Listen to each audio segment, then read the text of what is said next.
आइए आइए। हाँ यही देखिए, यही है वो हॉल। लगता है सफाई वगैरह सुबह ही हो गई। वो आज रात आपका प्रोग्राम है ना, इसलिए। अरे अरे ये क्या हुआ जी?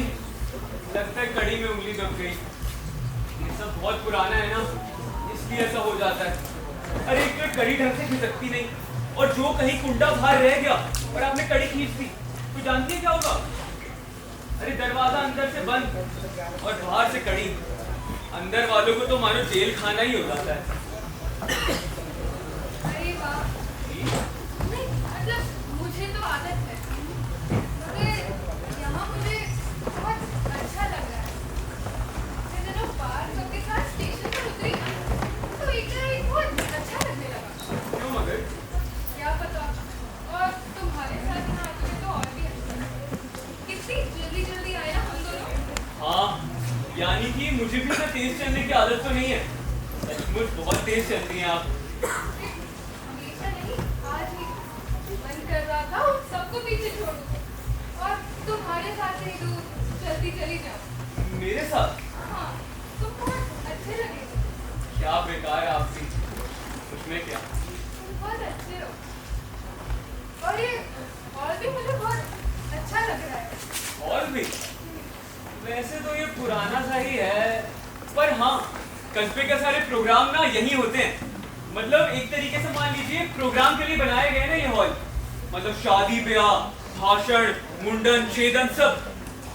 और जरूरत पड़ी तो महिला समाज का सालाना जलसा होता है ना, उसकी भजन वजन की प्रैक्टिस भी यही करते हैं वो लोग। तो तुम्हारी बीवी भी है यहाँ भजन मंडली में? अरे नहीं नहीं, भाभी है, पत्नी नहीं है। तो फिर ये किसके लिए है? ये अरे मेरे भतीजे के लिए लाया था मैं। बहुत प्यारा बच्चा है जी वो। आपको पसंद आया ये? वैसे बीच में इस हॉल में ना एक जादू का खेल भी हुआ था। सृष्टि भ्रम, मोहिनी विद्या सब था उसमें। तुमने देखा था? हाँ हाँ, हर प्रयोग में रहता हूँ मैं यहाँ पर। अच्छा, हाँ, एक भी प्रोग्राम नहीं छूटता जी उससे। दरअसल और कोई यहाँ पे मन बहलाओ मनोरंजन का जरिया भी नहीं है ना, पहुंच जाते हैं इसलिए। वैसे जादू करीब से होते हुए देखा है तुमने? हाँ यानी करीब से तो नहीं, पर करीब ही था। क्यों मगर? तो वो बताओ ना, वो जीभ को काटकर उसे फिर से जोड़ते कैसे हैं? जीभ ना, दरअसल वो बात बताई नहीं जा सकती। सिखाओ ना मगर। अच्छा, वैसे समझाना थोड़ा मुश्किल है जी, पर मैं समझाने की कोशिश करता हूँ। अच्छा तो समझ लीजिए कि ये जीभ, हाँ हाँ तो ये जीभ है। अब हमने इसको यहाँ से काटा तो खून आना चाहिए, मगर नहीं आता। मतलब इसका हल मोहिनी विद्या में कुछ तो है। कोई तो ऐसी सुविधा है कि खून नहीं आता, कुछ नहीं होता। मान अरे लीजिए कहाँ रह गए वो लोग? कछुए की चाल चल रहे होंगे। स्कूल की पहली बेल होती थी और मेरे पैर स्कूल के भीतर। पिछले 8 वर्षों में भी मेरी इस बात पर कोई उंगली भी नहीं उठा पाया। अच्छा तो मास्टरनी है आप शायद? शिक्षिका, मास्टर की लगती हूँ मैं। नहीं नहीं, मेरे कहने का वो मतलब नहीं था भाई। मास्टरनी से मेरा मतलब आप बच्चों को पढ़ाती है ना, बस इतना ही अर्थ था। सचमुच। वैसे अपने आप को महान मानने वाले लोगों से तो वह भी कहीं अच्छी ही होती है। अपने बड़प्पन पर झूठा घमंड तो नहीं होता उन्हें। अपने बारे में कोई गलतफहमी तो नहीं पाल रखी होती। पंजे मारकर मास नोट्स लेने के बाद कायरों की तरह डरकर भागती तो नहीं है वो। अच्छा भाई, आप इतना चल के आइए, बैठ जाइए, नहीं तो आपके पाँव दुखने लग जाएंगे जी। खड़े खड़े पढ़ाने की आदत है मुझे। क्लास में कभी बैठकर नहीं पढ़ाती। सारी क्लास आंखों के एकदम सामने रहती है, कोई मिस्टेक नहीं कर सकता। वैसे अपनी क्लास पर बड़ा रौब है मेरा, और मेरे बच्चों के मन में मेरे प्यार भी। इसी बात से तो ईर्ष्या होती है कुछ लोगों को, मगर वो क्या कर लेंगे मेरा? क्या करेंगे? आखिर कर ही क्या सकते हैं? हम चले जांच पड़ताल करने। अपना खून पसीना एक कर दिया है मैंने इस नौकरी में। मुझे लगता है वो एक अकेला आरोप सिद्ध करके मुझे मेरी नौकरी से निकाल लेंगे। निकाल दे, निकाल कर तो देखिए। आखिर मैं अपनी जिंदगी कैसे बिताऊं, इसका फैसला करने वाले वो लोग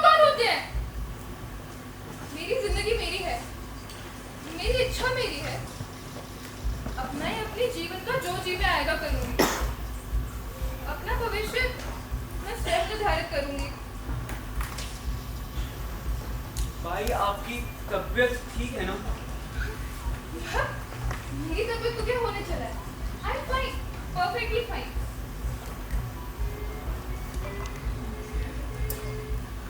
अच्छा, वैसे तुम जानते हो आज रात को हम क्या करने वाले हैं? अरे हाँ, वो मंदिर पे तख्ती लगी थी ना, सोना और मोती चाल, बंबई की जागृति सभा द्वारा न्यायालय, ठीक 8 बजे। तो मतलब समझे इसका? मतलब तो नहीं समझा बाबा। वही आपके कोट वोट का गोलमाल होगा ना? राइट। मगर सामन, लोगों का उद्बोधन भी हमारे इस नाटक का प्रधान उद्देश्य है। ये बात हमारे अध्यक्ष है ना मिस्टर काशीकर, कार्यक्रम के बीच बीच में सबको बताएंगे। हमारे काशीकर साहब का एक भी कदम बिना किसी प्रधान उद्देश्य के आगे बढ़ता ही नहीं है। एक तो वो है समाज सेवक, संसार का उद्धार करने वाले, और एक है पालने की डोर, यानी मिसेस काशीकर। आदर्श गृहिणी है बेचारी, मगर क्या फायदा? अपने मिस्टर काशीकर तो अपने प्रधान उद्देश्य में फंस कर रह गए, और ये पालने की डोर पालना देखने कोई तरफ से। अच्छा, यानी ये नहीं है उनके? राइट, काफी बुद्धिमान लगते हो। अब इस सब के बीच में भी उन्होंने एक बेटा पाला, उसे पढ़ाया, लिखाया और काम में जोत जोत कर भीगी बिल्ली बना दिया। बताओ। एक कानूनाचार्य जी भी है अपनी मंडली में। उनकी कानून में पहुंच इतनी ऊंची है ना कि क्या बताया जाए। कोर्ट का मारा हुआ कोई मूर्ख मुवक्किल भी उनके आसपास नहीं भटकता होगा। आज के मुकदमे में बहुत ऊंचे दर्जे के वकील बने हो। एक और है मिस्टर साइंटिस्ट, वो भी इंटरफेयर है। वाह जी, और मजा आएगा फिर तो आज। अनोखी मंडली है हमारी।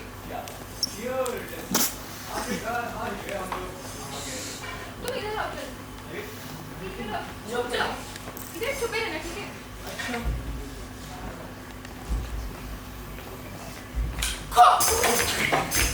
जोर से लगा रहे हैं। सामान अरे बाबू, फिर बारी मुझे डांट देती। सर देखूं तो कहाँ है? अरे भाई, अभी भी आपके मन में एक छोटी सी बच्ची बची हुई है। दुनिया बदल गई, दिन बदल गए, यहाँ तक कि 1995 खत्म होते हुए आ गया, लेकिन आप है कि किसी भी शर्त पर फ्रॉड होने को राजी ही नहीं। अब क्लास में रहती तो वो गंभीर, हर समय उस पोक्षे की तरह लंबा, तिकोना, चौकोना वो बना के रखने की क्या जरूरत है भला? जिंदगी इतने मौके देती है, तो खेलो, कूदो, अरे नाचने को मिले तो नाचो भी। कोई शर्म, कोई लिहाज कुछ करने की जरूरत नहीं है। क्या अद्भुत कहती आप, वाह। वाह में वहाँ क्या हुआ? सच बताना पोक्षे, तुम्हें कार्यक्रम से पहले होने वाली नर्वसनेस में जिस बात की जरूरत पड़ती है उसे सुविधा को ढूंढने भीतर गए थे ना। कुछ भी कहिए बेनारे भाई, जब हमारे पहुंचे साहब कपा के कटघरे में खड़े रहते हैं ना, तो लगते तो बड़े इंप्रेसिव है भाई। मुंह में पाइप लगाए हुए, सबसे ज्यादा रुतबा तो इन्हीं का होता है। अब आप ही मुझे बताइए, इन्हें देखकर क्या कोई पहचान सकता है कि ये हमारे विश्वविख्यात साइंटिस्ट गोपाल पोंक्षे 12वीं कक्षा में 2 बार फेल हो चुके हैं और आजकल किसी सीटियों की गलती कर रहे हैं। समझ रहे तुम्हारी तरह काशीकर भाई के टुकड़ों पर नहीं पड़ा हूं मैं। फेल भी हुआ हूं तो अपने बाप के पैसों पर। नॉनसेंस। नॉनसेंस।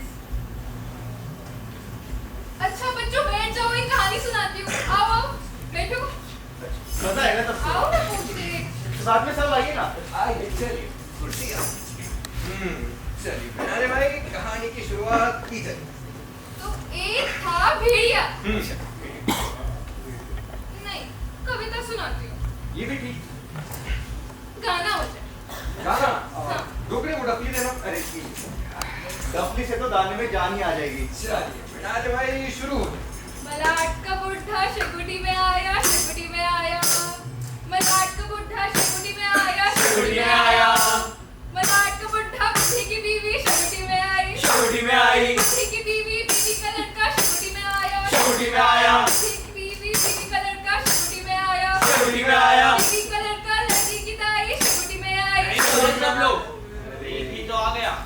क्या करने सब गुड़गोबर कर दिया। हाँ वैसे पिनारे भाई एक बात कहूँ, क्या अद्भुत गाते हैं आप, बहुत सुरीली, बहुत मधुर। आए करने काशीकर भाई नहीं आई। आ रही हैं। रास्ते में मिस्टर काशीकर उन्हें गजरा खरीद कर दिलाने लगे, इसीलिए रुक गए। मैं पान लेकर आगे चला आया। ए रोकड़े, माइक की बैटरी तो ठीक है ना? ये क्या था मिस बिनारे? तुम्हारी बात पे नहीं करने, वो सुबह जल्दी उठना पड़ता है ना बस। अच्छा, आप लोगों ने मिस्टर और मिसेस काशीकर के बारे में एक अजीब चीज नोटिस करी है? क्या? Yes, what? अपने मिस्टर काशीकर तो है ही समाज सेवक, पर मिसेस काशीकर है थोड़ी सी ये से आपका क्या मतलब है पिनारे भाई? ये यानी थोड़ी कम पढ़ी लिखी। मतलब फिर भी तुम लोग शौकीन तबीयत बहुत है। जैसे मिस्टर काशीकर उनके लिए गजरा लेकर आएंगे, मिसेस काशीकर भी उनके लिए रेडीमेड पोशर्ट लेकर आएंगी। पर बात थोड़ी अजीब नहीं लगती? अजीब? Right sir. वेल, मैं किसी पति पत्नी के बीच में ऐसी फॉर्मेलिटी देखता हूँ तो संदेह होता है कि उनके बीच में जरूर कुछ गड़बड़ होगा। ये सब तुम्हारे वो प्रयोगशील नाटक में होता होगा करने। जो बात तुम्हारी समझ में नहीं आती उसमें टांग मत अड़ाओ रोकड़े। अपनी किताबें घोटो बैठकर। अरे मैं अपनी पत्नी के लिए कभी गजरा वजरा नहीं ले जाता, यानी कि जी भी चाहता है तो भी डाल देता हूँ। क्या हुआ मिस बिनारे? मैं आपकी जगह होती तो अपनी बीवी के लिए हर रोज गजरा लेके जाती। ले जाइए फिर। यहाँ कुर्सियाँ नहीं मिल सकेंगी क्या? कुर्सियाँ मुझे भी जी देखना पड़ेगा। मैं कुर्सी देखता हूँ। अंदर रखी है। चाय की बड़ी जरूरत है। अरे मिस्टर भोंसे, आप भी ना कमाल ही करते हैं। जब अभी अभी हम सब लोग स्टेशन पर मिलकर चाय पी रहे थे, तब तो आपने झट से इनकार कर दिया था, और अब है कि आपको तलब लगी पड़ी है। और जब तक मुझे जरूरत नहीं थी तो मैं कैसे ले लेता? मुझे पहले से सब कुछ ले देकर बैठना पसंद नहीं। अच्छा, ये भी कोई लाइफ है भला? यू सी मिस्टर सुखास में ये साइंस की एज है। यहाँ पर जो चीजें तुरंत मिल जाती हैं उसका आनंद लेना चाहिए। Like this. कैसे? Like this. फिर बैठिए ना। Oh thank you. वैसे ट्रेन में बैठा ही उठा दिया। आपका नाम क्या है? मैं सामन, यही कस्बे में रहता हूँ। गुड मिस्टर सामन। यहाँ चाय मिल सकेगी? चाय क्यों नहीं मिलेगी? जरूर मिलेगी सर, बस वो थोड़ी शक्कर की समस्या चल रही है। मैं आपके लिए गुड़ वाली चाय No. चाय में गुड़ पॉइजन होता है मिस्टर सामन, आपको शायद पता नहीं। पता हो तो भी क्या फायदा सर? जितनी राशन की शक्कर आती है ना, सारे भाई के बच्चों के दूध दही में निकल जाती है। गुड़ वाली चाय के अलावा और चारा भी क्या है हमारे पास?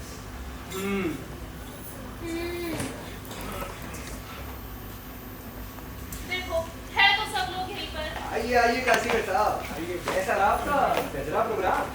हाँ हाँ बताइए ना। सब सामान ठीक से आया ना मालूम? हाँ हाँ सब। अरे कहते तो वो सब आ गया, मगर हर बार कुछ ना कुछ तुम भूल जरूर जाते हो। ये बताओ, जो कार का बदल लाए हो, हाँ हाँ। सिर्फ हाँ मत कहो, दिखाओ अगर लाए हो तो। अरे लाए हो इस बार। ये देखिए, इस बार तो ड्रेस भी है। अब हर बार भूलना भूलूंगा ना। और आप हाथ में अपना वकील का गाउन लाए हैं। हाँ, उसे तो मैं सपने में भी नहीं भूल सकता मिलॉर्ड। आया हूँ। क्यों रे बिनारे, तेरे लिए भी मैं गजरा लेने वाली थी, देखा? है कि नहीं जी? मगर वो हुआ क्या की रस्म? हुआ क्या कि वो गजरा उड़ गया, फुर्र हो गया। नहीं नहीं, कौवा उठा के ले गया होगा। अरे मुझे सच में नहीं चाहिए था। अच्छा अच्छा ठीक आते ये प्रसाद बांटे उसने। और ये तो बता स्कूल कैसा चल रहा है तेरा? चलता है, तो वही का वही है। मैं सोच रहा हूँ जज की कुर्सी हम लोग उस तरफ लगाएं कि इस तरफ? वेल मिस्टर काशीकर, उस तरफ एंट्रेंस इधर है और वह कमरा जज के कमरे के रूप में इस्तेमाल हो सकता है, तो you can enter from there. बाकी प्रेसिडेंट जॉनसन यहाँ इसी तरफ खड़े रहेंगे। प्रेसिडेंट? नहीं नहीं, जॉनसन का कटघरा उधर उस तरह से रखना चाहिए ताकि जज की। देखिए मिस्टर काशीकर, इसी तरफ प्रेक्षक की नजर से यही थी। सुनिए जी, प्रेसिडेंट का क्या तमाशा है जी? किसका?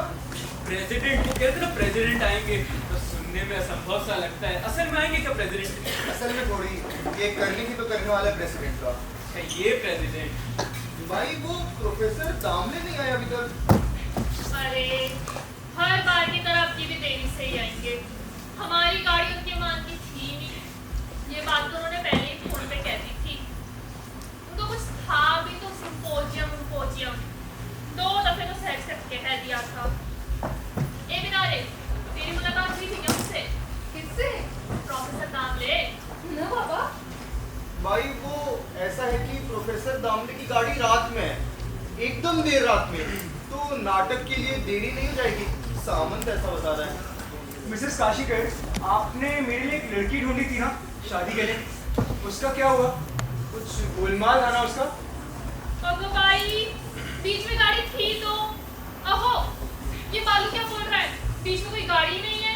किसके बीच में? कहने का अर्थ ये है कि नाटक तक कोई गाड़ी नहीं है, सामंत ऐसा बता रहा है। अरे तो ठीक है, नाटक के बाद तो है ना, प्रोफेसर दामले नाटक खत्म होने के बाद ही आ जाएंगे। अरे मगर सुखात में प्रोफेसर दामले समय पर पहुंचेंगे कैसे? अगर आ भी गए तो लेट आएंगे, कोई गाड़ी जो नहीं है बीच में। तो फिर आएंगे ही क्यों? मेरी माने तो प्रोफेसर दामले बड़े हिसाबी किताबी आदमी हैं। लेट होने का अंदेशा लगेगा तो आना ही काट देंगे और मजे से घर पर सोएंगे।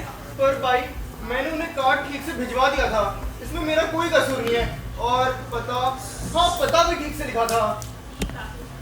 यह भी एक उलझन खड़ी हो गई है। अरे मिस्टर काशीकर, मैं आपसे कह रहा हूँ आप बेफिक्र रहिए, तो उलझन वाली कौन सी बात है भला?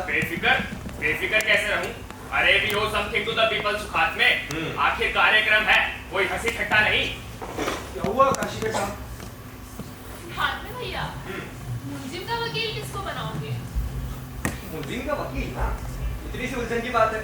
चलिए, आप सब लोग तो जानते ही है कि वकालत मेरे दस्तर से भरी पड़ी है। सरकारी वकील के साथ साथ वो भूमिका भी मैं आज खुद ही कर लूंगा। पर मेरे ख्याल से कुछ ज्यादा ही ड्रामेटिक हो जाएगा मिस्टर सुखाती। एग्री। भाई वो चौथा गवाह भी नहीं है, राफ्ते फ्लू से बीमार है, और यही निश्चय किया गया था कि यहीं से किसी को बना लेंगे हम लोग, यानी आप लोग के बीच। हम लोगों के बीच में से मतलब आज मैं करूं क्या? नहीं, मुझे चौथे गवाह की लाइंस भी याद है, चूकदार तो कोई और आइए है। बॉस, चौकीदार हो तो क्या, वह काम भी कोई आसान नहीं। संवाद होने ना होने से क्या फर्क पड़ता है? तुम ही करोगे चौकीदार का काम रोक दे। एक दिन की बालू, नहीं मज्जे नहीं। मगर फिर चौथा गवाह बनाएंगे किसे? चौथा गवाह बनाएंगे किसे? हम ही में से होगा कोई चौथा गवाह। क्यों मिस्टर साहब, बनेंगे हमारे चौथे गवाह? मैं? हाँ, चल, आइए। अरे लेकिन आप हैं हमारे चौथे गवाह, और ये रही आपकी कुर्सी। नॉट बैड सुखाती। अरे जी मैं कैसे जी, मुझे नहीं आता ये सब। अरे बहुत बड़ा अवसर मिल रहा है आपको।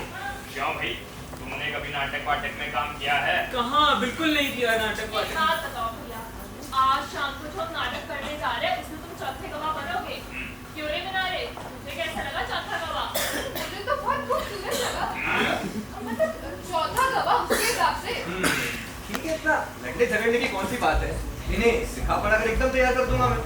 ठीक है ना मिस्टर रघु सामंत? हाँ, तो सामंत जी, हमने आपको हमारे न्यायालय के नाटक में चौथे गवाह के रूप में नियुक्त किया है।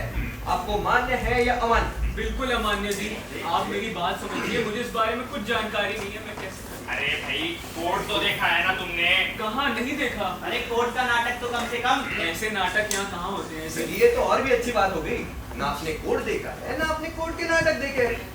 कम से कम आपको कोर्ट के बारे में गलत सलत जानकारी भी तो नहीं होगी।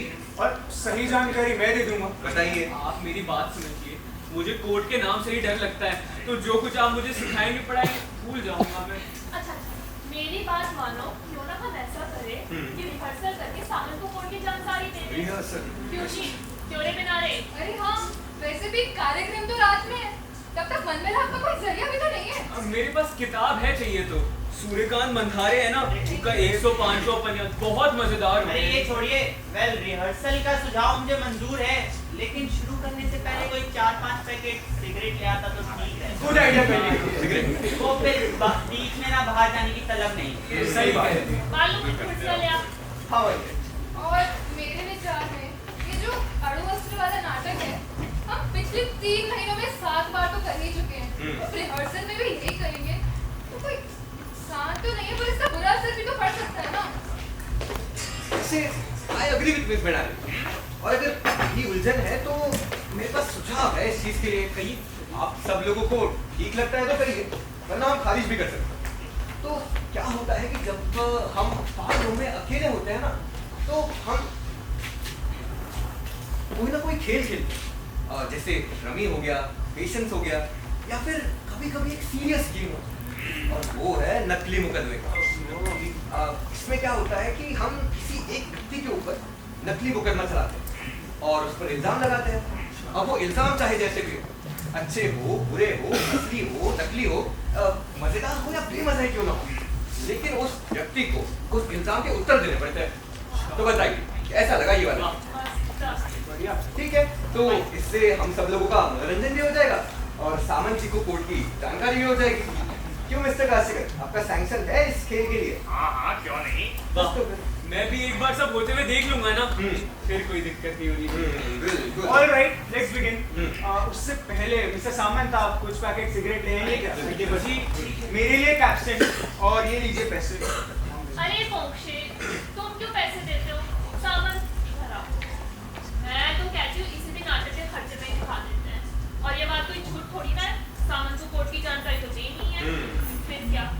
सामान, ये लो पैसे, सबसे पूछ लो जिसको जो चाहिए, और आधे दर्जन सिगरेट के पैकेट और 3-4 पान के बीड़े भी लिया। मसाला पान, समझे? मैं मुंह धोकर आती हूँ। बालू, तुम भी तब तक जरा कोट लगा दे। हाँ भाई। वेल, तुम से जरा इधर आना। वो काश तो रात वाली रहेगी ना? अरे हाँ, उसमें बदलाव क्यों करना है? वकील तो तब भी मैं ही बनूंगा।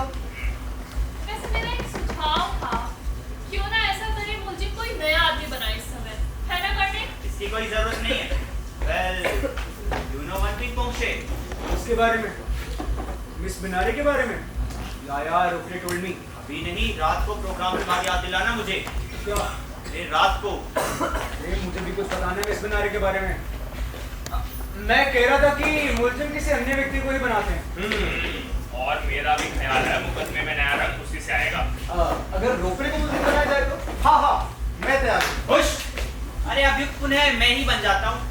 मेरा तो मानना है अगर सच में कुछ करना है तो यह मजाक बंद करो। अभियुक्त मैं बन जाता हूँ। वाह मिस्टर काशी, तो फिर इस मुकदमे में बच ही क्या जाएगा? जज भी आप और अभियुक्त भी आप। और क्या? Consider me then. वैसे मेरी अपनी कोई जिद नहीं, पर जरूरत पड़े तो आई एम गेम। पर भाई, मेरे में क्या दिक्कत है? बालू, तू रहने दे ना। अहो, मैं बन जाऊँ क्या? बन जाती हो अगर जरूरत हो तो। नहीं, जरा 4 आदमियों के बीच बोलने का मौका मिले तो हर बात में उछलने कूदने की जरूरत नहीं है। ठीक है। ऐसा ठीक है, इतना झगड़ने झगड़ने वाली कौन सी बात है? अभियुक्त ही बनाना है ना, तो किसी दूसरे व्यक्ति को बना।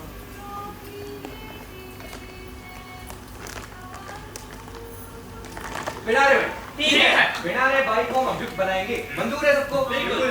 इस बहाने देखने को भी मिल जाएगा कि महिलाओं पर मुकदमा कैसे चलाया जाता है ना? कि देख लेना चाहिए ना।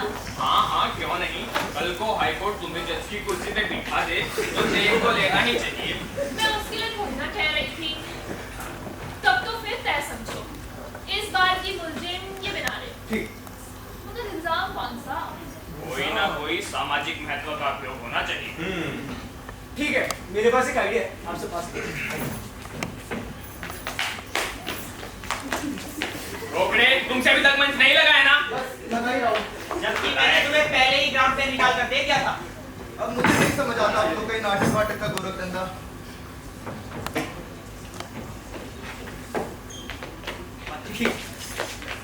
इशारा कर दूंगा मैं।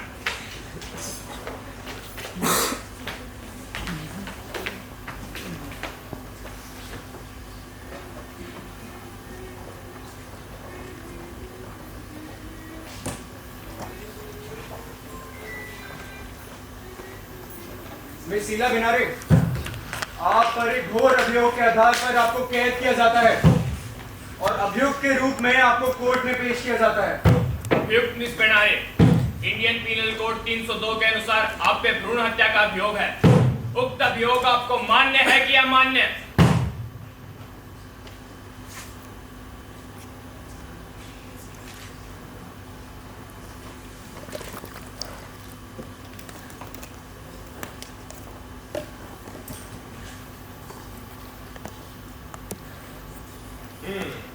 चलिए,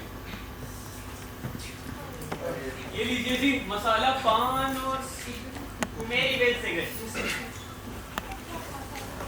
ये मसाला पान। मसाला पान। ये क्या? मसाला पान। जल्दी दीजिए। जल्दी करो भाई।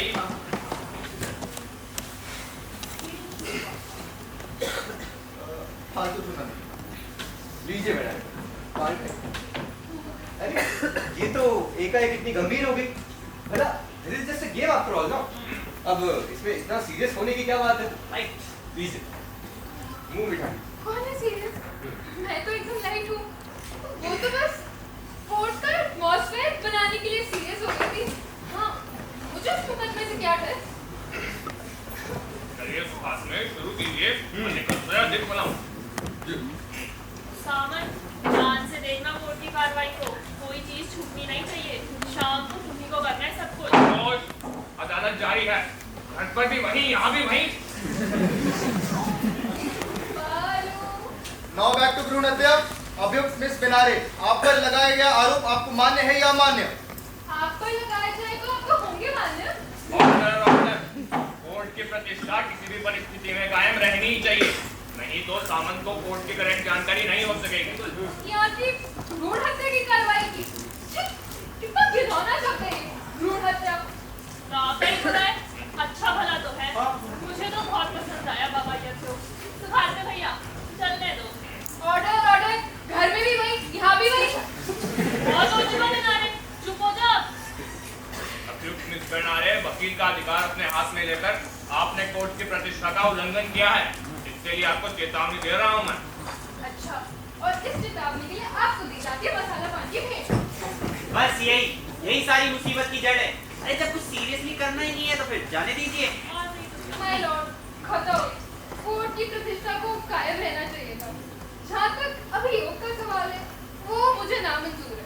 मैं जो एक व्यक्ति से झिंगुर की हत्या नहीं कर पाती, इतने बड़े भ्रूण की हत्या कैसे करूंगी भला? सामन जी, अब इसके बाद सरकारी भाषण, यानी कि सरकारी वकील के भाषण को समझे। जी, चलिए सुभाष। जी मिलॉर्ड, अभियुक्त पर लगाए गए आरोप का स्वरूप महाभयंकर है। हम सब जानते हैं कि मातृत्व कितना मंगलमय बंधन है। Order, order. आप कैसे जानते हैं? अभियुक्त मिस बेनारे, कोर्ट की कार्रवाई में बाधा डालने के कारण आपको एक बार फिर चेतावनी दे रहा हूँ मैं। Attending for the state, continue. जी मिलॉर्ड, तो मैं ये कह रहा था कि मातृत्व एक मंगलमय बंधन है। हम सब लोग जानते हैं कि सालों से, बल्कि सदैव से, स्त्री को एक जगत जननी के रूप में देखते आए हैं। यही नहीं बल्कि मातृत्व देव भव, ये सीख तो हम अपने बच्चों को पालने से ही देते आए हैं, है ना मिलॉर्ड? लेकिन एक बात भूल गए सुखात में, जननी जन्मभूमिश्च स्वर्गादपि गरीयसी। ऐसा एक संस्कृत में श्लोक भी तो है। बिल्कुल ठीक। और वो एक प्रसिद्ध गाना भी है ना, ये माँ तेरी सूरत से अलग भगवान। Order, order. तो सारांश ये है कि स्त्री क्षण काल की पत्नी होती है और अनंत काल की माता होती है। अरे बैठो सामंत, बैठो। और ऐसी स्थिति में कोई स्त्री अपने बच्चे की कोमल गर्दन में अपने राक्षसी पंजे फंसाकर उसकी हत्या कर दे, तो एक प्रतिष्ठित नागरिक होने के नाते हमारा क्या कर्तव्य बनता है? Let's see. मिलॉर्ड, इसी अपराध को मैं कुछ गवाहियों के आधार पर सिद्ध करना चाहूंगा। गवाह को कुछ देर में बुलाया जाए। जी, हमारे पहले गवाह है विश्वविख्यात साइंटिस्ट डॉक्टर गोपाल गोमशे। ऑलराइट। पर कटघरा का है। रोकड़े, कंटरा, बालू, हर चीज भूल जाता है नालायक। ठीक है, बच्चा है, जाने दो। ठीक। मिस्टर पोंक्षे, डॉक्टर पोंछ। ठीक। डॉक्टर पोंक्षे, मुझे ये बताइए कि मैंने आपको एक ही सेकंड 12वीं फेल से सीधा विश्वविख्यात बना दिया। कैसा फील कर रहे हैं? एक विश्वविख्यात साइंटिस्ट से ऐसे बात करते हैं मिस्टर सुखात में? शपथ ले लेते हैं। जी, रोके, शपथ के लिए गीता लाना। ठीक है बालू। जल्दी करो रोके। चल।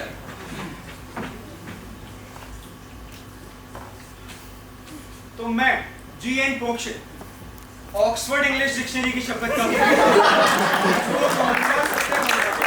सत्य के अलावा कुछ नहीं कहूँगा। बालू, गीता कहाँ है? बेचारा। अब भूल से ही डिक्शनरी आ गई, मैं भी कितना याद रखूं? ठीक है, तो आप कोर्ट को अपना नाम बताएंगे? बारीक है सब रात में। आगे बढ़िए। ठीक है।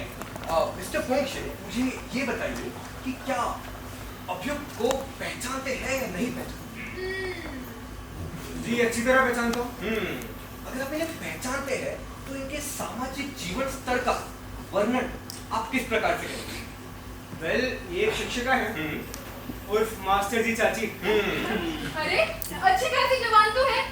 अच्छा, अगर जवानी की बात निकल चुकी है तो मुझे ये बताइए कि अभियुक्त विवाहित है या अविवाहित?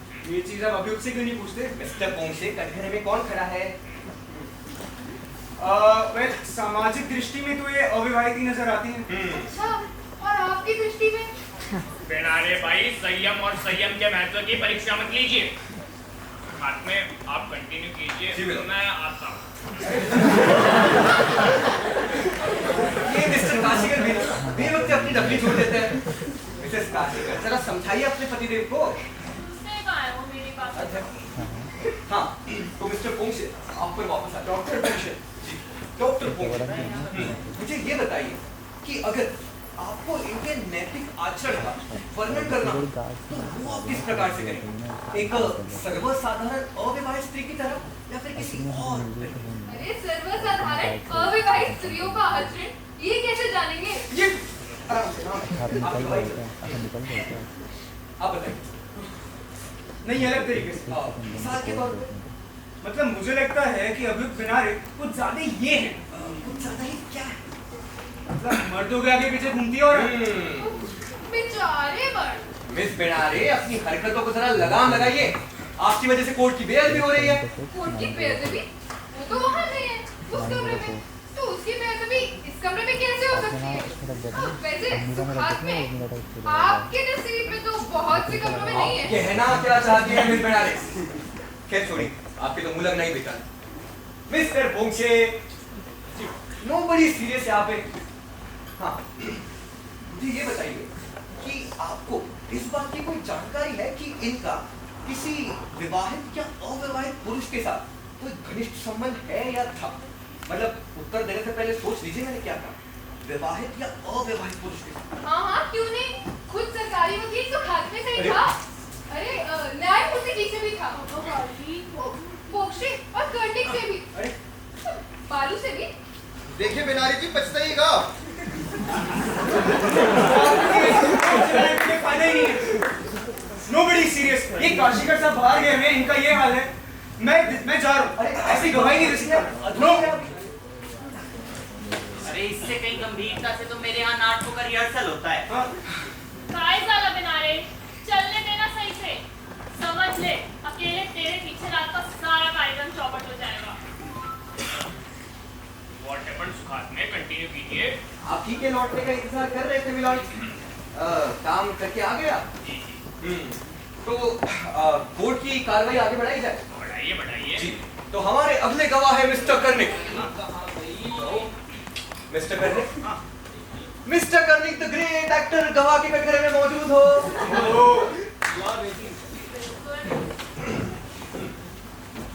यस, आप हाँ, तो शपथ नाम पेशा सब कुछ हो चुका। मान लिया। तो आप एक अभिनेता मालूम पड़ते हैं। बिल्कुल। बिल्कुल वाली बात छोड़िए। मुझे बस ये बताइए कि क्या अभियुक्त को पहचानते हैं या नहीं पहचानते? I think I know this lady. ये थिंक के क्या मायने है मिस्टर कर्णिक? थिंक माने जानना या सोचना। संदेह हो तो डिक्शनरी है यहाँ पर। क्यों रोक रहे? कोई जरूरत नहीं, मुझे बस हाँ या ना में जवाब दीजिए। क्या आप अभियुक्त को पहचानते हैं या नहीं पहचानते? स्ट्रेंज। अक्सर लगता है मैं इन्हें पहचानता हूँ, पर दरअसल पहचानता नहीं। You know, truth is stranger than fiction, Mr. सुखात में। आपकी दोबारा फिल्मी बातें शुरू हो गई। चलिए, मैं आपसे सीधा प्रश्न पूछता हूँ, उसका उत्तर भी सीधा ही देना है। ठीक है।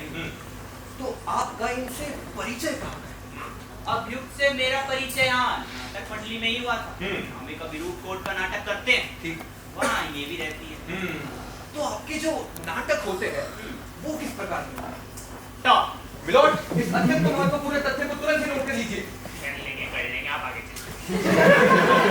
हाँ, तो मिस्टर कर्णिक, आप सोच समझ के स्मरण करिए। मुझे ये बताइए कि आपके जो टॉप कैटेगरी के नाटक उनमें माता का वर्णन किस प्रकार? सुखात में वह तो होता ही नहीं। आजकल के नाटक तो जीवन की अर्थहीनता पर आधारित है, या फिर ये कहूँ कि मनुष्य का जो जीवन है वह स्वयं ही अर्थहीन है। अच्छा चलिए ठीक है, अगर मैं आपको मौका दूं कि आप माता का वर्णन करें तो वो आप किस प्रकार से करें?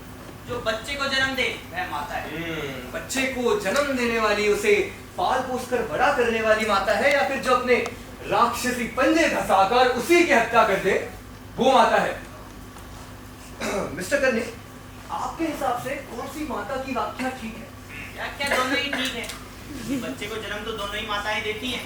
चलिए मुझे मातृत्व के अर्थ बताइए। बच्चे को जन्म देना। अरे वो तो पशु भी अपने बच्चे को देते हैं मिस्टर कर्णे। हाँ, तो मैंने कब कहा कि पशुओं में माताएं नहीं होती और सिर्फ इंसानों में होती हैं। कर्णे तो आज भाई पूरे फॉर्म में। यह सब रात में करना करने, अभी जरा सीधे सीधे सवाल जवाब होने दो। जी न्यायाधीश।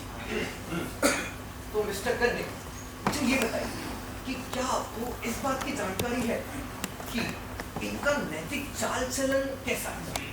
वेल, अभियुक्त के नैतिक चाल चलन के बारे में मुझे कोई जानकारी नहीं है।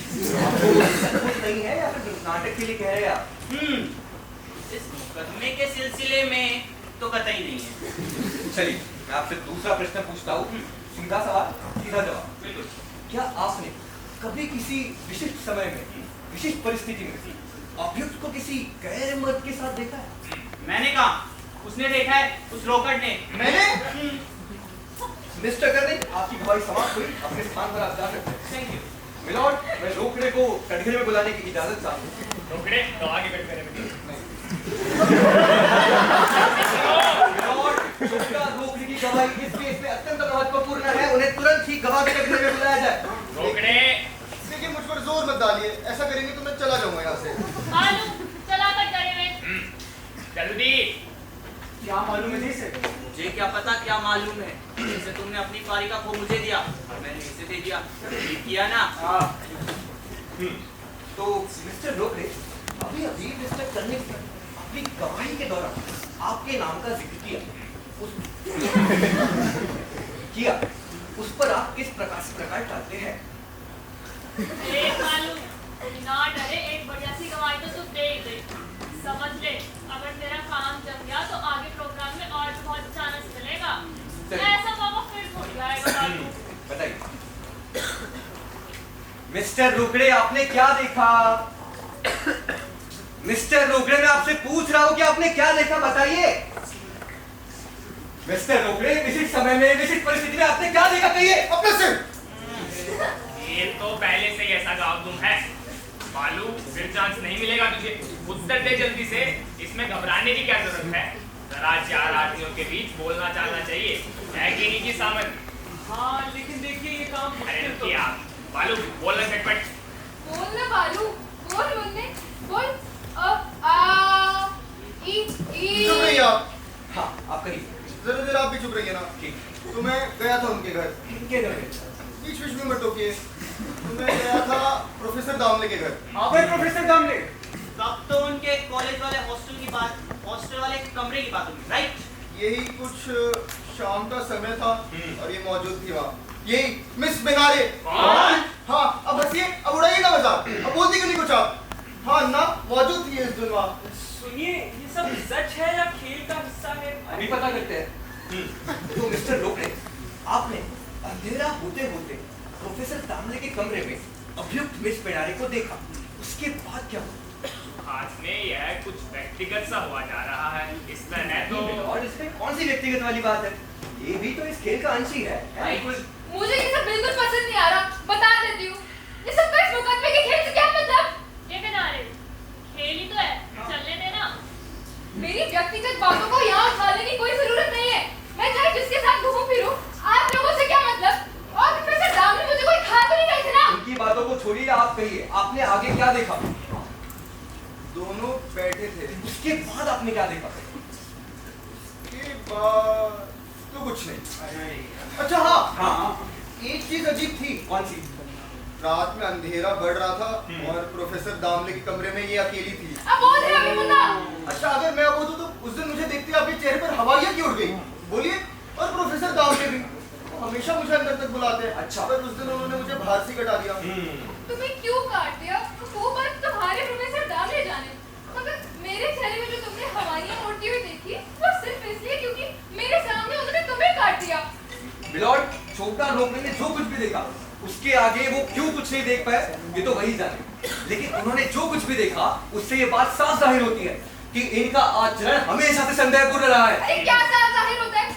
कल को तुम्हें प्रिंसिपल के ऑफिस में भी दिखाई दे सकती हो ना। अच्छा। कुछ जानते भी हैं आप पैसे खर्च के है वो। मिलॉर्ड, इनकी ये बात अत्यंत महत्वपूर्ण है, आप इसे तुरंत ही नोट कर लीजिए। ऐसी बात है तो मैं 2500 आदमियों के नाम ले देती हूँ ना जिनके साथ मैं उठती बैठती हूँ। लीजिए फिर। अभियुक्ता अर्जुन संदेहपूर्ण है, कुछ मतलब भी समझते हैं इसका, सीधे सीधे शब्दों का तो अर्थ समझते नहीं। मिलॉर्ड, इनका ये वाक्य भी नोट कर लिया जाए तुरंत। कौन सा? ये शब्द भी समझते नहीं है।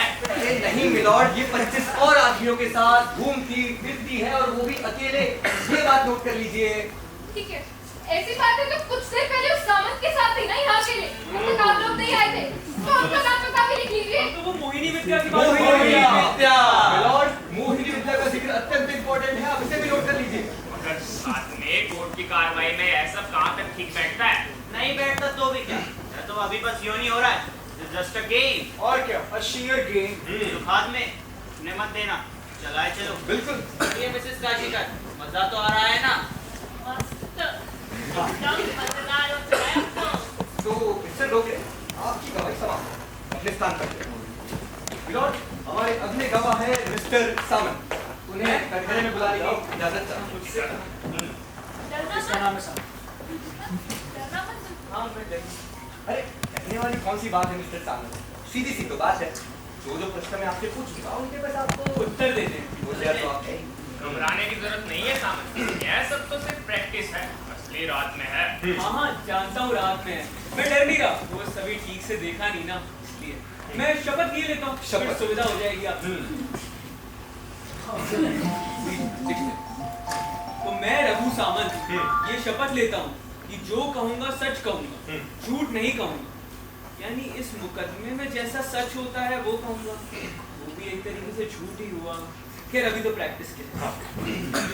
तो शपथ, नाम, पेशा सब कुछ हो चुका। आपको लगता है पूछना है, पूछ लीजिए। नहीं, मुझे नहीं पूछना, इट्स कम्प्लीटली ऑल राइट। मैं नाम भूल गया आपका। सामंत, हाँ। अभी तो बताया। तो मिस्टर सामंत, हाँ, मुझे ये बताइए कि क्या आप अभियुक्त को पहचानते हैं या नहीं पहचानते? हाँ, यानी हम कुल 2-2.5 घंटे साथ में तो थे, तो हो गई पहचान। बहुत अच्छी है भाई। अच्छा, तो आपकी जो 2-2.5 घंटे से बात हुई है उसके बीच जो आपके मन में इनकी धारणा बनी हुई है वो इतनी अनुकूल और अविश्वसनीय क्यों लगती है? कुछ भी, मतलब बिल्कुल विश्वसनीय धारणा है। ऐसी कैसी बातें कर रहे हैं आप? अरे मैं कह रहा हूँ ना आपसे, तो मान अरे वो देखिए, सो गई भाई। ओ बनारे भाई, ओ भाई। सो नहीं रही हूँ, 3:40 से कहाँ आती है? अच्छा नहीं, मेरा सही है इस मामले में, जब चाहूँ तब नींद आ जाती है। आपको? अब मेरा कुछ फिक्स नहीं है, काफी ज्यादा फ्लक्चुएट करता है, कभी कभी लीटू तो अच्छा आप सवाल पूछिए ना, ये सब क्या? तो नाम फिर से बोलिए। सामंत। हाँ, अब कहाँ?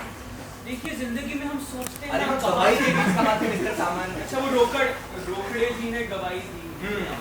तो रोकड़े जी ने हमें ये बताया कि वो प्रोफेसर दामले के जब घर पे पहुंचे तो उन्होंने प्रोफेसर दामले के कमरे में अभियुक्त मिस बेनारे को देखा। ठीक, बिल्कुल ठीक।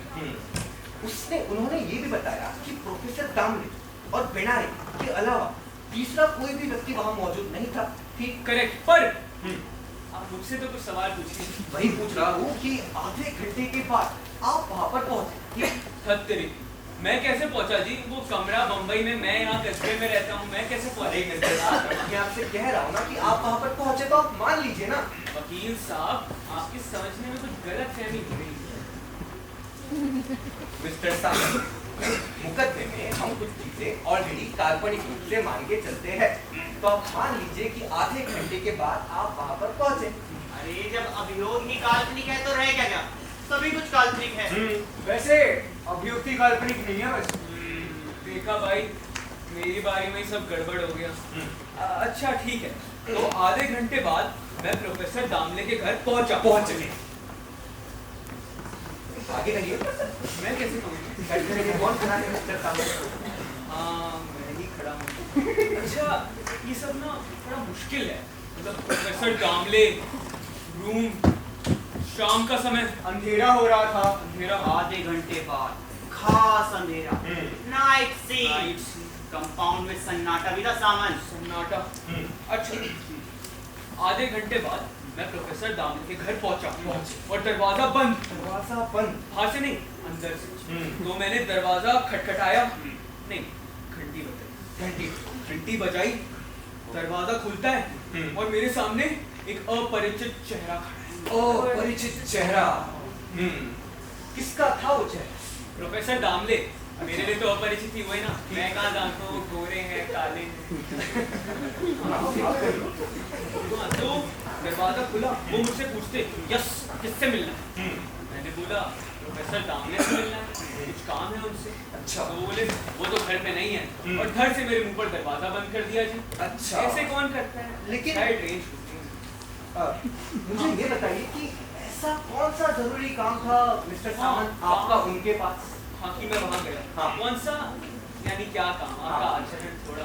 हाँ, तो काम कुछ भी मान लीजिए जी, मतलब प्रोफेसर थे ना वो, तो भाषण निश्चित करने के लिए मैं वहाँ पहुँचा। तो मैं उलझा सा खड़ा हूँ, क्या मैं भाषण निश्चित करने के लिए रुकूं या चले जाऊं? तभी मेरे कान में एक रोने की आवाज पड़ती है। रोने की आवाज? हाँ, एक स्त्री की रोने की आवाज, वो भी अस्फुट रोने की आवाज। मैं पल भर के लिए वहाँ ठगा सा खड़ा रहा कि आखिर ये कौन स्त्री रो रही है। मतलब ये बात तो मेरे दिमाग में स्पष्ट थी, वो प्रोफेसर दामले के घर की रोने। कैसे? यानी कि वो रोने की जो आवाज थी इतनी रहस्यमयी थी, दबी हुई थी, अस्फुट थी। भला अपने घर में चोरी कौन रोएगा? तो मैं वहाँ उलझा खड़ा हूँ कि कौन रो रही है। तभी मेरे कान में एक बातचीत पड़ा। क्या थी रे बातें? नहीं, सवाल तो वकील साहब ही पूछेंगे। मैं आपसे पूछ लेता हूँ कि क्या थी वो बातचीत? अच्छा, पूरी बातचीत बताऊँ आपको? जितनी आपको याद है तुरंत कहिए। मनमारे थी। जल्दी कहिए, हमारे पास वक्त काफी कम है। तो तुम मुझे ऐसे परिस्थिति में छोड़ दोगे तो मैं कहाँ जाऊंगी? मैं क्या जाऊँ? तो कौन जानेगा मिस्टर सामन? नहीं, प्रोफेसर दामले ने जो उत्तर दिया ना सर। अच्छा, ठीक। तुम कहाँ जाओगी ये तुम जानो। मुझे तुमसे सहानुभूति है, मगर मैं कुछ नहीं कर सकता। मैं अपनी प्रतिष्ठा पर दाग नहीं उछाल सकता। अच्छा। तुम मुझे ऐसे बेसहारा छोड़ दोगे तो आत्महत्या कर लूंगी मैं। तो कर लो, मैं विवश हूँ, मैं कुछ नहीं कर सकता। तो जान लीजिए, इससे आपके ऊपर एक नहीं 2 हत्याओं का पाप लगेगा, फिर एक भयंकर अट्टहास। अरे बंद करो ये तमाशा।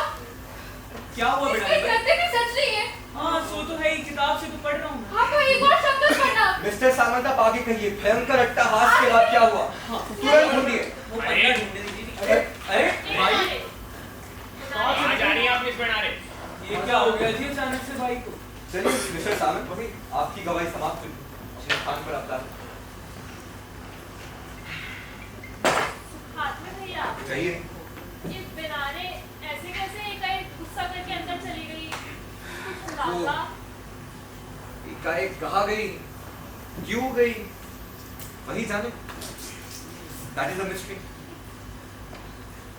But I think I know the answer to this mystery. सीधी सी बात है। अभी मिस्टर सामंत ने अपनी किताब से जो बातें कही या गढ़ी दी, उनमें तथ्य तो है। It holds water. देवा मंजरी बनारे अपने प्रोफेसर दामले के साथ। Exactly. मैं भी तो यही कह रहा हूँ। Beyond the shade of doubt. भाई ये चीज मुझे पहले ही मालूम थी, वो दामले के साथ। मेरे को भी यकीन हो गया।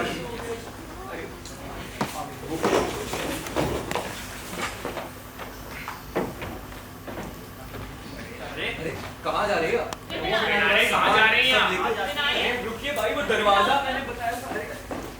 क्या हुआ? अरे ठहरिए।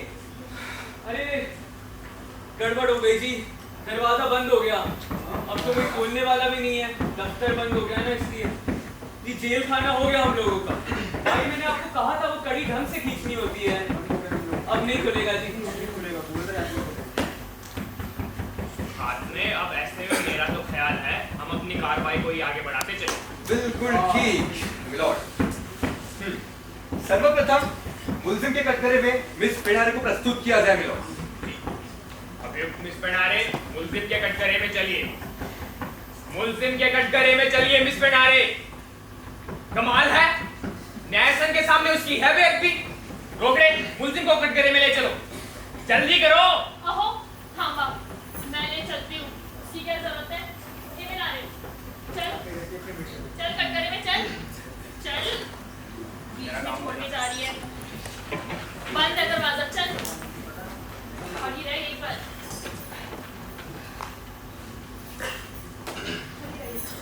अरे बंद है जी दरवाजा।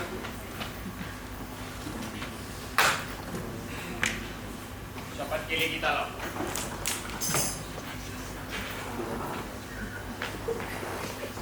अभियुक्त मिस पेनारे शपथ लीजिए ना भाई, मेरे लिए तो है ही आप। अहो मैं दिलाई देती हूँ, उसकी क्या जरूरत है?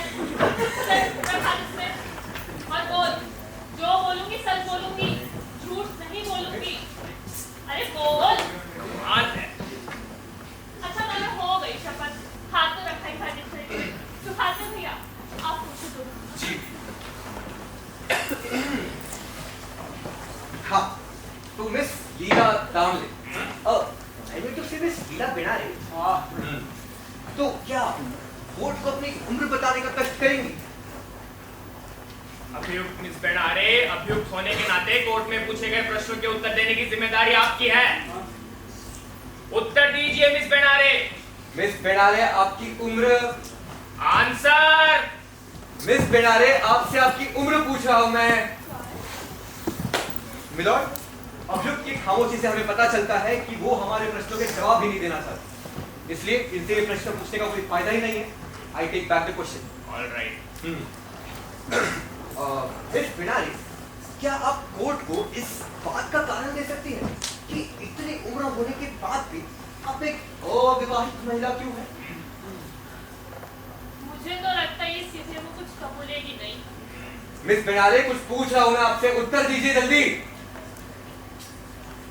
मिलॉर्ड, अभियुक्त से की जाने वाली प्रश्नोत्तरी हम अभी खत्म करते हैं, जरूरत पड़ने पर उनसे दोबारा प्रश्न पूछे जाएंगे। भाई, अरे फिर से? कहाँ जाती है मिस पेनारे आप? रुक, चल कटघरे में चल। कोर्ट है भाई, कोई मजाक नहीं। भाई तो अरे जब पता ही नहीं दरवाजा बंद है तो क्या फायदा? हाथ में नेक्स्ट विटनेस। हाँ, तो हमारी अगली विटनेस है मिसेस काशीकर। आइए। ये देखिए, यह होता है उत्साह। नाम लिया नहीं। इसमें कौन सा बड़ी बात है? और शपथ तो मेरी हो ही गई थी ये पेनारे के साथ। वैसे भी मैं क्यों झूठ बोलूंगी, मुझे किसके बाप का डर लगा पड़ा है। बिल्कुल ठीक। तो मिसेस काशीकर, क्या आप मुझे इस बात का कारण दे सकती हैं कि इतनी उम्र होने के बाद भी मिस पेनारे अब तक अविवाहित क्यों है? कारण कुछ नहीं होता सुखात में। जिसे करनी होती है ना, वो डंके की चोट में भी शादी कर लेता है। अच्छा, तो क्या आप ये कहना चाहती है कि मिस पेनारे कभी शादी ही नहीं करना चाहती थी? और नहीं तो क्या। अरे जब बिना शादी के सब कुछ मिल जाए तो कोई क्यों करना चाहेगा? सुख सबको चाहिए, मगर जिम्मेदारी किसी को नहीं चाहिए। मीठा मीठा हाँ, और कड़वा कड़वा थू।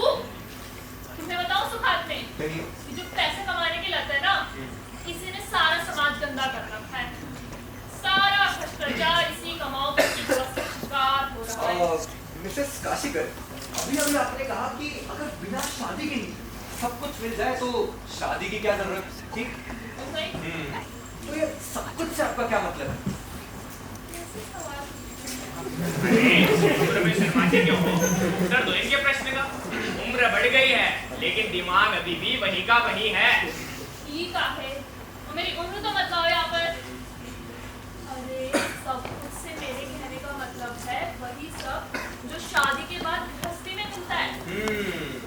लेकिन ये सारी बातें आपको मिस पेनारे के बारे में कहना कुछ अनुचित सा नहीं लगता? बिल्कुल नहीं लगता जी, सब जगह तो यही चल रहा है। औरों की बातें छोड़ी, मुझे पेनारे भाई के बारे में बताइए। आपने जो अभी अभी सब कुछ कहा, उस बारे में कोई ठोस सबूत है आपके पास? सबूत की क्या जरूरत है? उसका व्यवहार ही सब कुछ बता देता है। वो तो पहचान के इसलिए कुछ कहती नहीं हूँ।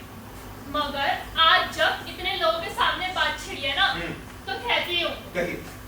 औरतों को ना समाज में ऐसे नंगा नाच नहीं नाचना चाहिए। बाप रे बाप, कितनी जोर जोर से हंसेंगी, गाएंगी, ठिठोलियां मारेंगी। अरे हद होती है किसी चीज की, ना दिन का पता ना रात का। ऐसे रात रात भर किसी पराये मर्द के साथ घूमना अच्छा लगता है? बताओ। लेकिन अभी अभी जो आपने सारी बातें कही, हंसना, खेलना, कूदना, इससे तो इंसान के खुलेपन का जाहिर होता है। खुला अल्लाहपन कुछ नहीं होता भैया, बेहयाई कहो, बेहयाई। हर बात में बेहयाई। इसे जरा पकड़ो। अगर ऐसी बात है तो इससे पूछो, रात को जब कार्यक्रम के बाद हम सब लोगों को घर जाना होता है, तो इसे प्रोफेसर दामने की याद आते हैं? अच्छा। अरे हाँ। हाँ, एक दफे तो हमें मिली थी रास्ते में, तो हमने बोला हम छोड़ देते हैं, तो अगले ही पल प्रोफेसर दामने के साथ ना जाने कहाँ गायब हो गई। अच्छा। और थोड़ी देर पहले कैसे कोराम मचाई हुई थी, झूठ है, जाल है, अब बोल नहीं फूट रहे इसके। अभी जो आपने प्रोफेसर दामले की बात कही, वो तो शादीशुदा है, यहाँ तक कि उनके कई बच्चे भी हैं। और नहीं तो क्या, 5 बच्चे उनके 5। लेकिन ये भी तो हो सकता है कि जब प्रोफेसर दामले के साथ अपनी बिनारेबाई जाती हो, तो एक बुजुर्ग व्यक्ति होने के नाते उनकी संगति इन्हें अच्छी लगती हो। अच्छा, तो हम लोग के लुच्चे लफंगे हैं।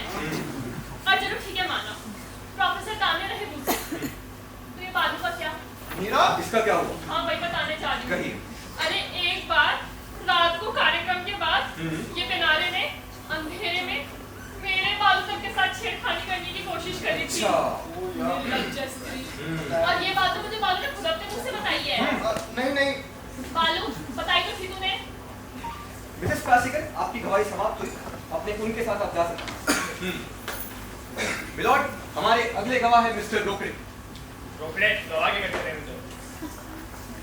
बालू, जल्दी करो। चलो कट करे में। अरे आओ रोकड़े। डरने की जरूरत नहीं है बालू, सब कुछ सच सच बता देना। सारी बातें बताना। क्यों बेटा, खेल में रंग आ रहा है या मैं और रंग लगा? अभी अभी काशीकर बाई आपके और मिस बिनारे बाई के संबंध में एक बात उत्तेजित की है ना काशीकर बाई? बिल्कुल। तो वो जो बात है, मतलब जो कार्यक्रम के बाद जो घटना घटी, अब वो अच्छी हो, बुरी हो, मजेदार हो या बेमजा क्यों ना, कोर्ट को वो बताने का आपका फर्ज बनता है। चलिए बताइए, कार्यक्रम के बाद क्या हुआ? मिस्टर रोकड़े, कार्यक्रम खत्म होने के बाद हम सब लोग अपने अपने घर जाने को निकले, उसके बाद क्या हुआ?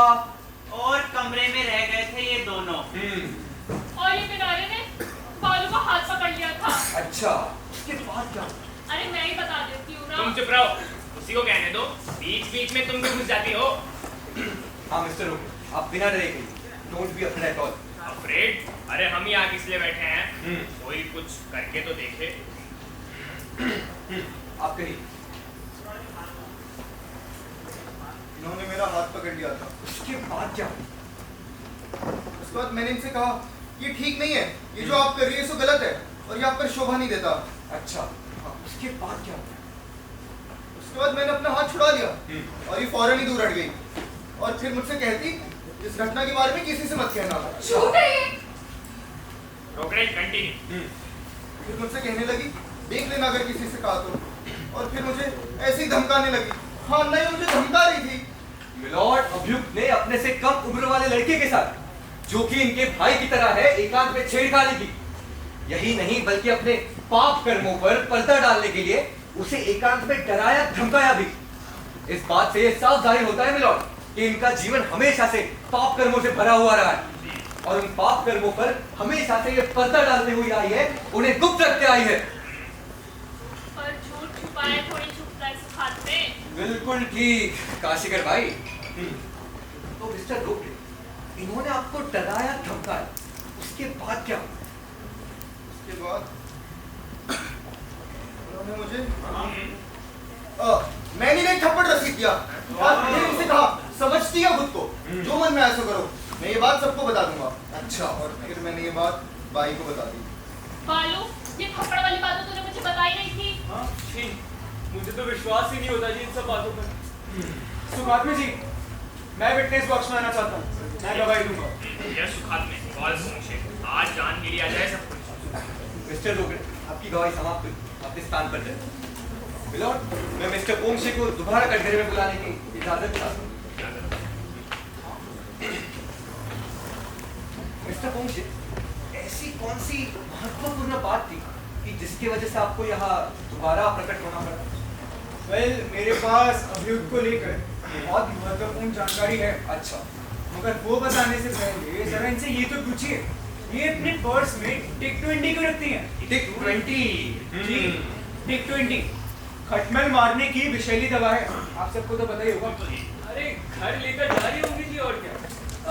वो सब छोड़िए मिस्टर पोंक्षे, मुझे ये बताइए कि आपने मिस पिनारे के पर्स में टिक 20 जैसी महाविषैली दवा जिससे कि खटमल भी मारे जाते हैं, वो कब और कहाँ देखी?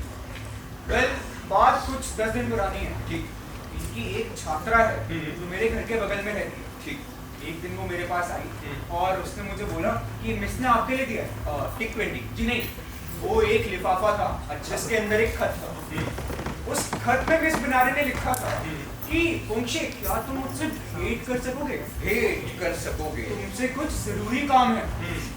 कल दोपहर 1:15 बजे मेरे स्कूल के पास एक उडुपी होटल है, वहाँ आ जाओ। मैं भी आ जाऊंगी वहाँ। अच्छा, अब मुझे ये बात थोड़ी अजीब तो लगी, पर मुझे लगा क्या पता कोई इंटरेस्टिंग बात हो। मैं वहाँ पहुँच गया। ठीक। जब मैं वहाँ पहुँचा तो मिस बनारे तुरंत मुझे बोलती, यहाँ नहीं, फैमिली रूम में चलो, यहाँ सब लोग देख लेंगे। मुझे बात थोड़ी और अजीब लगी, पर फिर भी मैं इनके साथ चल दिया। अब इनका जो मेरे साथ काम होना था वो हो चुका था, और फिर जब ये पर्स में से रुमाल निकाल रही थी तभी टिक 20 की शीशी नीचे गिर गई। एक मिनट, ऐसा कौन सा जरूरी काम था इनका आपके पास कि जिसके वजह से इन्होंने आपको एकांत में मिलने बुलाया?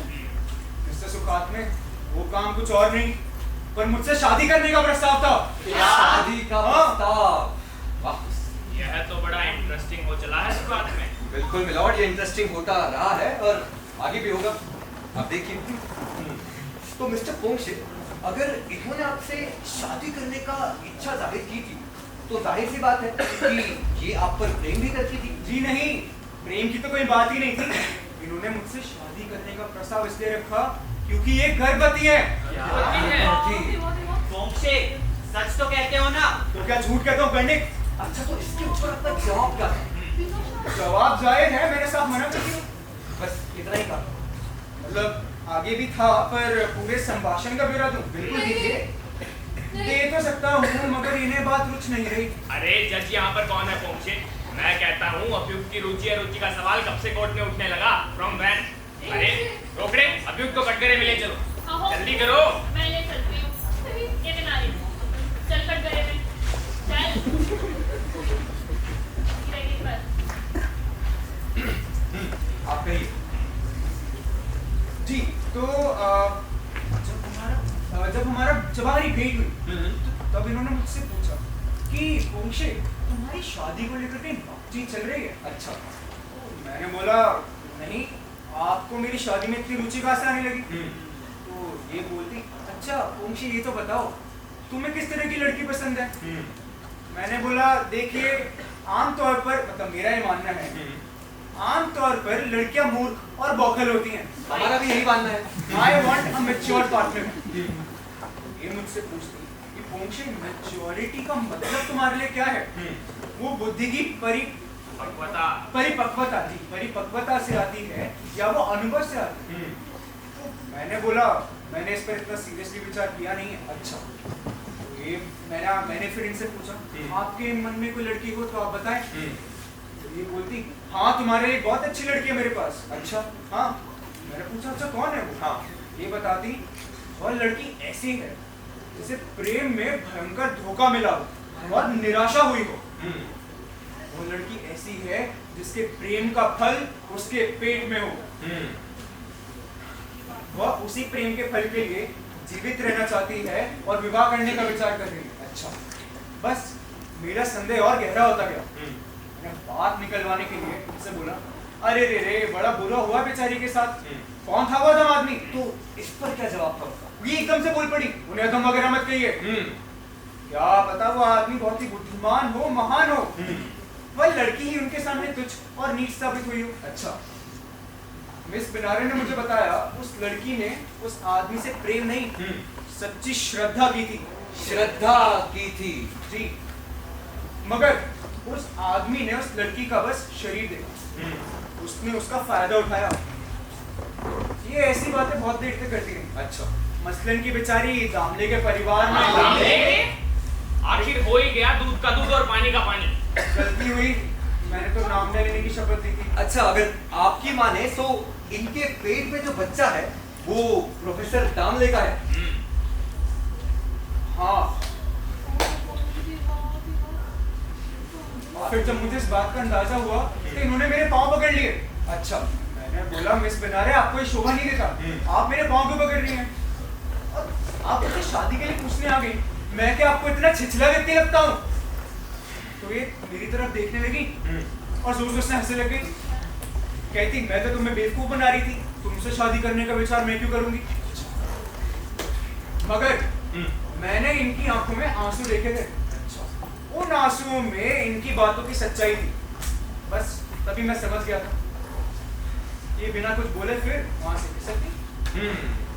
Thank you so much for your valuable contribution mister Ponche. अपने स्थान पर आप जा सकते हैं। थैंक यू लॉर्ड, इनकी गवाही इतनी ज्यादा मुकर थी, इतनी ज्यादा साफ थी कि इसके बाद संदेह की कोई गुंजाइश ही नहीं बचती।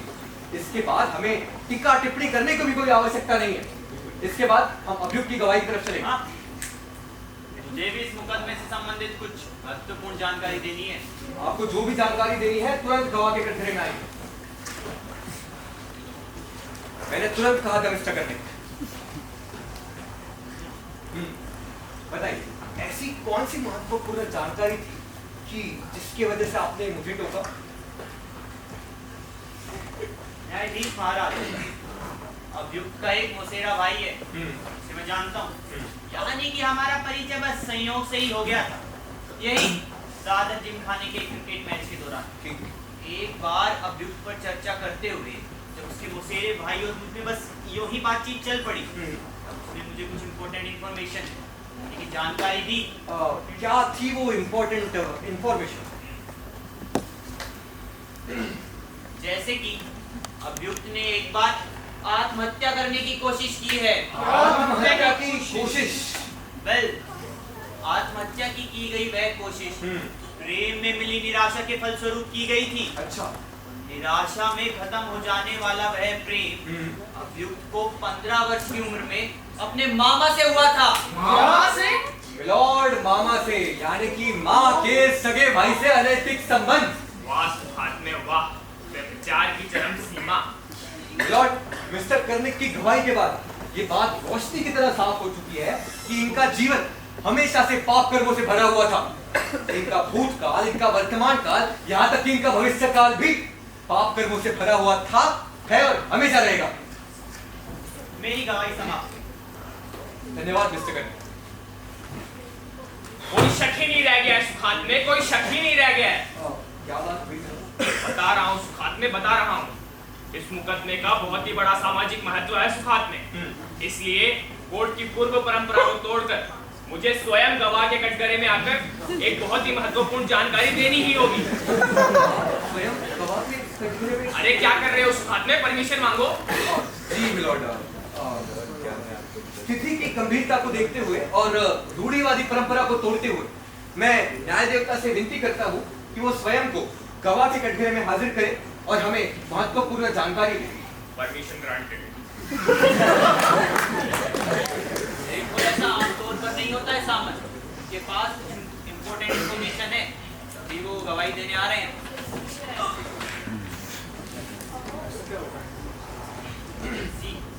आस्क मी सुखात में। मिलॉर्ड, ऐसी कौन सी महत्वपूर्ण जानकारी थी आपके पास कि जिसके वजह से आपको यहाँ स्वयं आना पड़ा? बात ऐसी है, मुंबई के मशहूर नेता नाना साहेब शिंदे के घर मेरा काफी आना जाना है। अच्छा। सामाजिक कार्य की वजह से। ठीक। तो एक बार की बात है, रात के करीब 9 बजे होंगे। मैं उनके घर पे पहुंचा तो एक बातचीत ने मेरा ध्यान खींचा। उसमें एक आवाज तो मेरे नाना साहेब शिंदे की थी और दूसरी भी कुछ जानी पहचानी सी लगी मुझे। अच्छा, वह आवाज किसकी है यह जानने की मैं कोशिश कर ही रहा था कि उतने में नाना साहेब शिंदे बाहर आ गए। तो उसी विचारधारा की तफाक में मैं उनसे पूछ बैठा कि भाई कौन है। तो वह बोले कि हाई स्कूल की शिक्षा मंडल के मास्टरनी हैं। मास्टरनी है। लेकिन नाम बताने से उन्होंने मना कर दिया। अच्छा, लेकिन अब मैं बिना किसी शक के कह सकता हूँ निश्चय वो स्त्री मिस बेनारे थी। कोई शक ही नहीं, हूबहू यही आवाज। तो आज सुबह की ही बात है, नाना साहेब शिंदे के जन्मदिन पर मैं उनके घर पे पहुंचा तो वह जोर जोर से किसी से कह रहे थे विवाह से पहले गर्भ धारण अनाचार है, ऐसी स्त्री को तो नौकरी से निकाल देना चाहिए। नहीं, यानी इनकी नौकरी अब छूट जाएगी? और कोई ऑप्शन है क्या मिस्टर सामंत? क्यों मिस बेनारे? जैसी करनी वैसी ही बननी। बस कोर्ट की कार्रवाई के लिए मुझे इतना ही कहना था। धन्यवाद करो।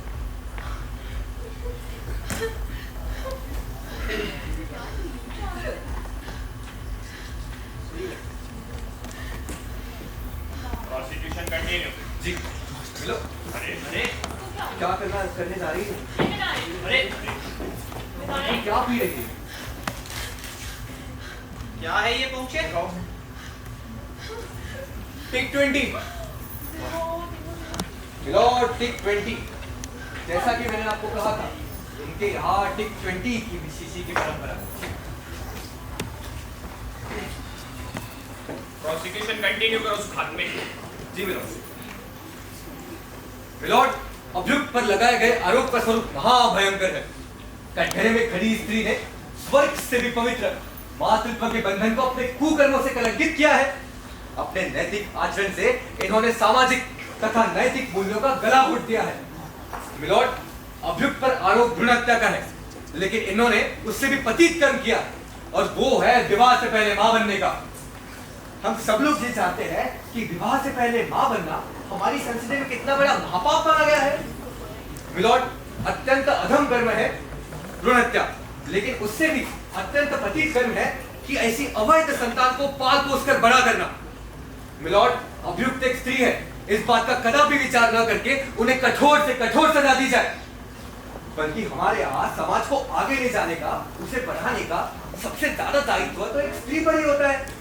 इट इज राइटली सेड, न स्त्री स्वतंत्र रहती, women are not fit for independence. इस नियम के चलते मैं दावे के साथ कह सकता हूँ कि न मिस बेनारे स्वतंत्र रहती। मिलोड, इसी के साथ में सरकारी पक्ष की बहस खत्म करता हूँ। धन्यवाद। अटॉर्नी ऑफ द अक्यूज्ड, अभियुक्त के वकील।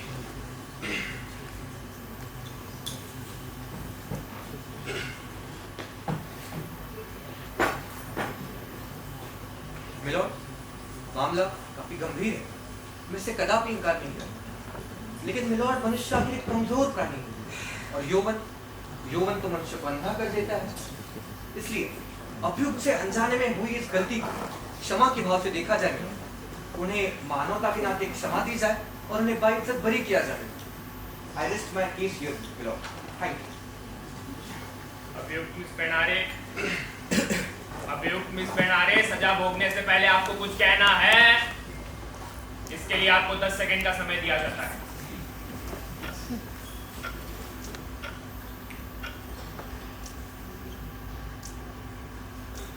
हाँ, बहुत कुछ कहना है मुझे।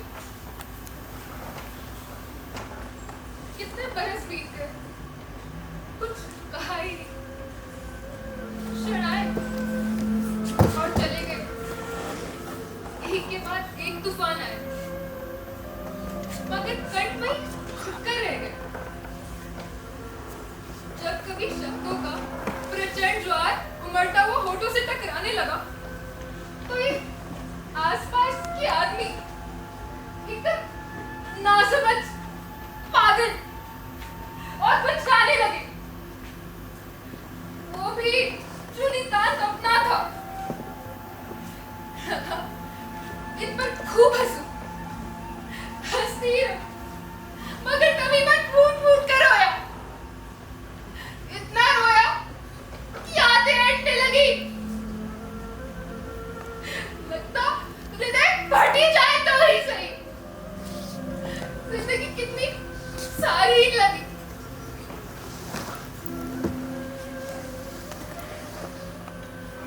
मगर आ नहीं गए और न जाने पर ही उसके महत्व का एहसास हुआ।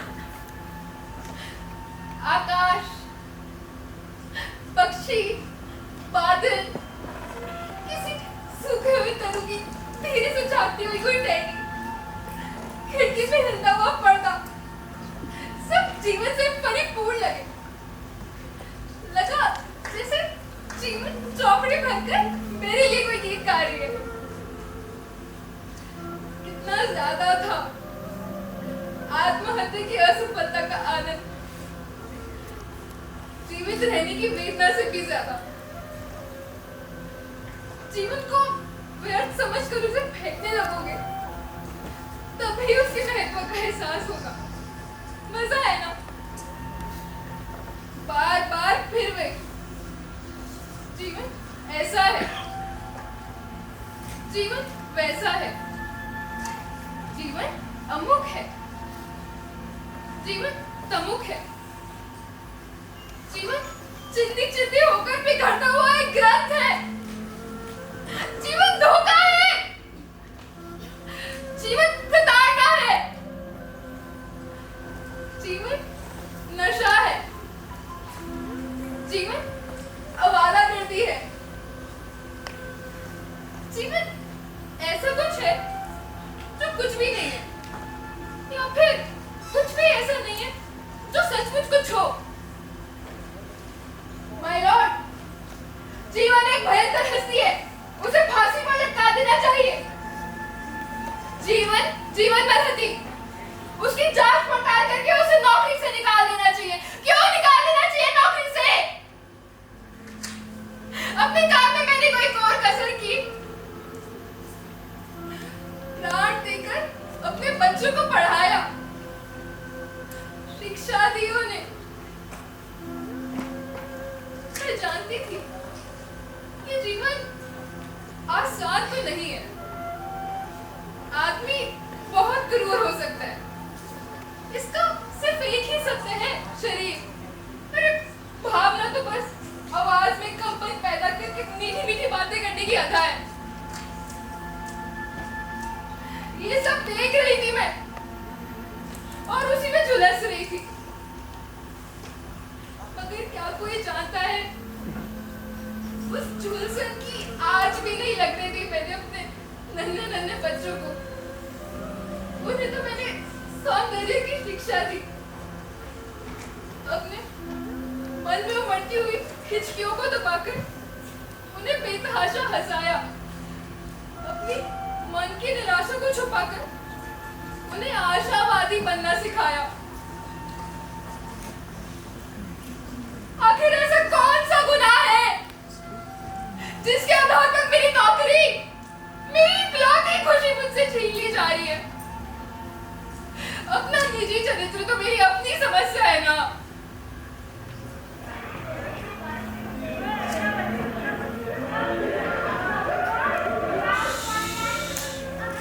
साइलेंस, कितना शोर, चुप हो जाओ सब। बच्चों, क्या तुम मुझे देख सकते हो? ये 20वीं शताब्दी के सुसंस्कृत मानव के अवशेष हैं। कितने जंगली लग रहे हैं ये चेहरे। फोटो पर घिसे पिटे खूबसूरत औपचारिक जब, मन में आग्रह और विकृत वासनाएं।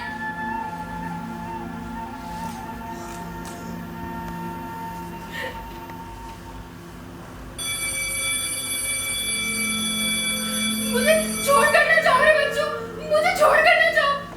मुझे इनसे भय लगता है, बहुत भय लगता है इनसे। अच्छा ठीक है, मानती हूँ, मुझसे पाप हुआ, मैंने माँ के भाई से प्रेम किया, मगर मेरी गलती कतराती हुई देह की बाहर एक अकेला वही तो था घर के बंधनों के बीच जो मेरे करीब आया था। उसी ने तो दिन रात उस पहाड़ का बखान किया था, लाड़ किया, दुलराया। मैं क्या जानती थी कि हृदय को जिसके साथ एक रूप होने की इतनी तीव्र इच्छा हो, अगर वो माता भाई है तो सब कुछ पाप में बदल जाएगा।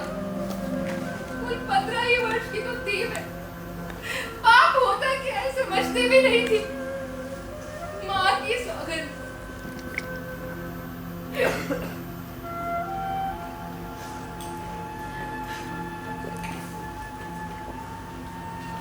अपने को मृत्यु के हवाले करने के लिए घर के छज्जे पर से कूद गई, मगर मर नहीं सकी। लगा तन से नहीं तो मन से तो मर ही गई हूँ, लेकिन मैं मन से भी नहीं मर सकी थी। मैंने फिर प्रेम किया था, प्रौढ़ उम्र में किया था, सोच समझ कर किया था। मुझे लगा ये प्रेम कुछ और तरह का है, ये प्रेम नहीं भक्ति है, श्रद्धा है। मगर फिर मैंने भूल की, मन की गई उस भक्ति में दर्द का प्रसाद चढ़ गया, और प्रसाद पाते ही मेरी बुद्धि का देवता मुकर गया। उसे तो मेरी भक्ति, मेरी श्रद्धा की दरकार ही नहीं थी। मैं देवता था ही नहीं, मैं मनुष्य था। बस घृणा है मुझे शरीर से, सारा अनन्य शरीर ही करता है। मगर बहुत बहुत प्यार भी है, उसके अस्तित्व को निकाल नहीं सकते। और इसमें पल रहा है एक नन्हा कोमल अंकुर, मेरे बच्चे का है वो बीज, मेरे प्राण का, जो गले नाचता, थिरकता, हंसता, खिलखिलाता एक जीव होगा। उसके लिए ये शरीर मुझे चाहिए, उसे मां चाहिए। पिता का हकदार है वो, उसे घर चाहिए, संरक्षण चाहिए, प्रतिष्ठा चाहिए।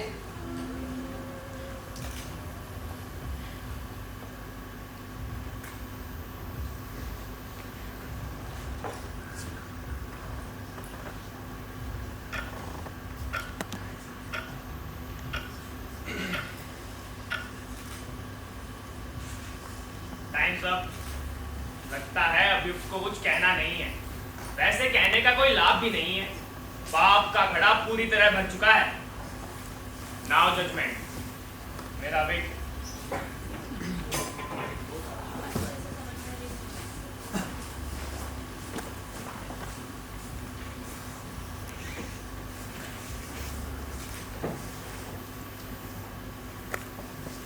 अभियुक्त मिस बेनारे, ध्यान देकर सुनो।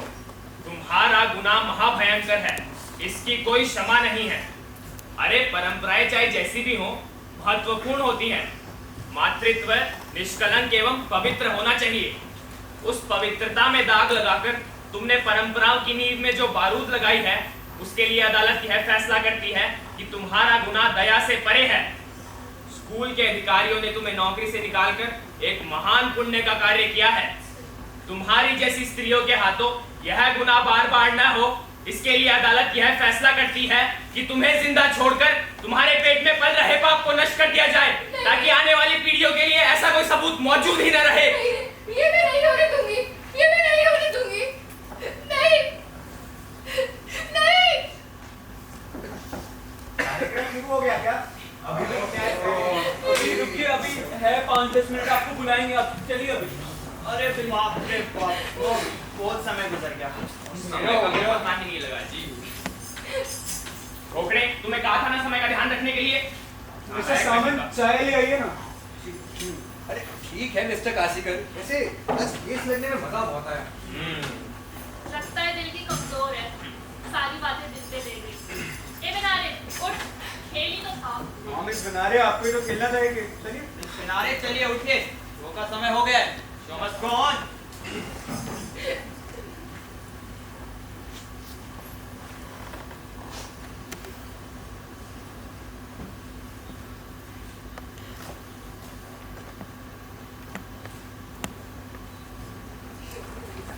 भाई